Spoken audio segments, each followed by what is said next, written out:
I don't think I really understood how much I think about stuff until I had a window of time where I was completely absent of thought. And it was amazingly peaceful. So it's kind of like you don't know what you've got until it's gone. Well, I didn't know what I was doing until I didn't. Does that make any sense? So I attended a party a few weeks ago, and I wasn't super social. I didn't feel very social, but I went anyways, and I didn't really feel like, pounding back the beverages. So I had a couple, but that was it. And I was drinking water most of the time. And I was confronted by somebody and asked why I was being so weird. What's wrong with you? Because is that not usual for you to? No, but I mean, no. I mean, oftentimes I'll go and I'll tie a few on with them, but um, I didn't understand why I needed to kind of justify the fact that I didn't want to drink, and that I wasn't really social and didn't feel like being sociable.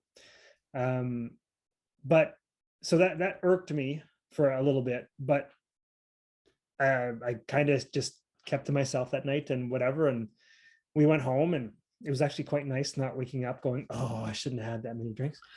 So in my morning, I decided I was going to do some meditation. I did some, and it was the first time I think that I've ever really truly understood what it's like to be free of thought.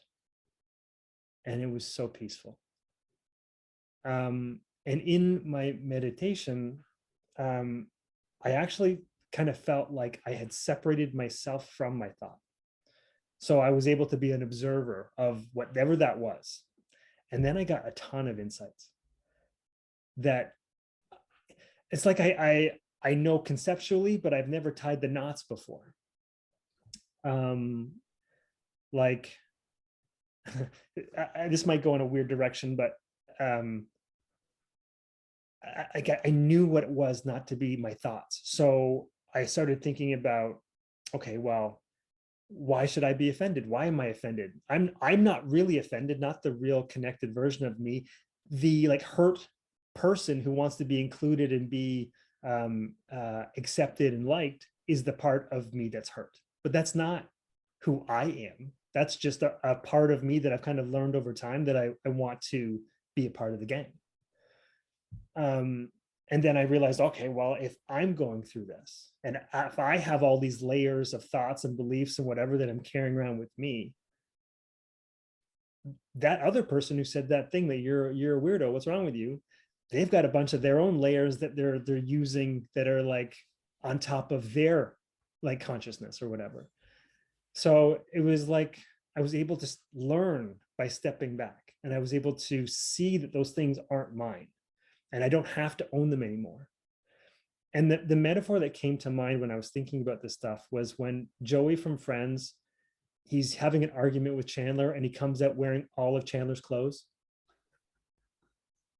Do you recall this? I remember that. I remember this He's one. wearing Yep. all of his clothes. And it's just this infantile back and forth of whatever. And sure, you take my underwear, I'm going to show you everything that you own or whatever. And he comes out with all his clothes. And I'm like, okay, each of those garments of clothes or each of those layers is like a thought or a belief or a thing that we've learned or picked up over time or stolen from someone's closet, and they don't all serve us anymore. And somewhere underneath all of that is the true person. It just happens that one of those layers wants to be accepted and liked and loved.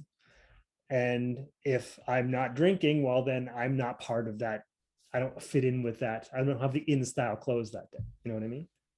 Oh, this is all coming together so nicely. I couldn't put these words together 2 weeks ago, so this is nice.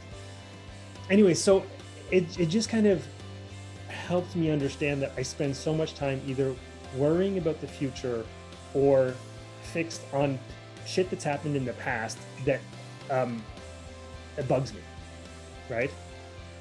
Yep. And it's all excess energy spent that doesn't serve me in the present, in the now.